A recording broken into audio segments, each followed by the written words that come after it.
que idade você pode olhar? Porque Sim. você atualmente está se dedicando a ensinar Sim. e encontrar Sim, talentos sim. do futebol. Então, qual é a idade que você olha para o menino e você fala, esse tem futuro, esse menino é bom? Olha, eu pensava antes, né, que o futebol você tinha que nascer com a genética de um jogador de futebol ou com um dom, né? Por exemplo, por causa de como eu vim. Então, meu pai foi jogador, então eu tenho um dom. Mas os estudos, né, as estatísticas, eu cheguei à grande conclusão de que tudo se aprende. Então, às vezes, essa história do dom e da genética, ela não pode pesar mais do que o aprendizado. Porque, às vezes, nem sempre é o talento que chega. Então, teve, por exemplo, na minha época e geração, se eu olhar e falar para você que eu era o melhor, eu não era o melhor.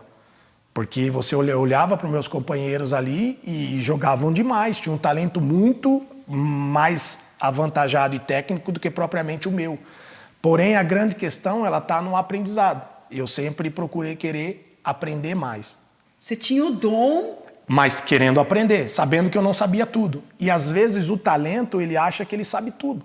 Então ele não precisa mais aprender, principalmente a gente trabalhando hoje desse lado com criança. Então a gente vê ali, aqueles que se destacam às vezes, ele tende a, não, eu tenho o talento, eu tenho o dom, o professor pediu para fazer isso, mas não. Né? Nem sempre o fato dele saber é sinal de que ele vai chegar, porque tem muita coisa que você tem que aprender o dia a dia.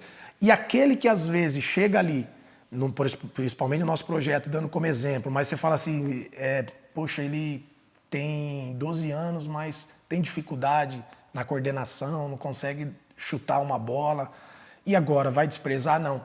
Aí você começa a trabalhar ele, ensinar ele, e ele, por ele saber que ele não tinha o dom e o talento, ele está praticamente mais disposto a aprender do que o que tem. Então, por isso que às vezes isso corre aí o grande risco, não é, acontece desse que não tinha passar aquele que tinha o talento. E você está falando, entra muito acho que a humildade também, De cada um. Essa estrutura familiar. Isso conta muito. Esse apoio. Você falou um ponto importante, porque para mim pensar dessa forma foi graças ao meu pai por ter sido um jogador profissional. Então meu pai sempre colocou na minha cabeça, do meu irmão também, Luizão, que também foi 15 anos capitão do Benfica, né, de Portugal, jogou 2 Copas do Mundo. Inclusive nós estivemos juntos na seleção brasileira, dividindo o mesmo quarto, na mesma convocação. Meu pai sempre colocou na nossa mente que a gente não sabia tudo. Que a gente estava começando, que tinha um caminho muito grande, muito longo. Nunca cobrou ser um jogador. Mas se você quer, entenda que tem um caminho muito longo que você precisa passar, doloroso.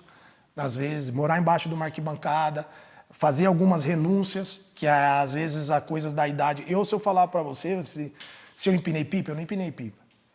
Se eu andei de carrinho de rolemã, eu não andei. Por quê? O sonho de ser jogador de futebol, algumas brincadeiras, algumas coisas eu tive que abrir mão, porque infelizmente o futebol de hoje, a visão ela é diferente, e eu acho errado, porque o futebol de hoje, nossa, ele não pensa mais na formação do ser humano, ele pensa na formação do jogador, e isso gera danos, coisa que eu passei. Por não ter tido essa formação, eu quebrei a cara muitas vezes, quando veio o sucesso, quando veio a fama, por não ter tido essa formação na categoria de base, digamos assim. Então, você é preparado para ser um jogador profissional. Você não é preparado para ser um ser humano melhor através do futebol, do esporte. Dá um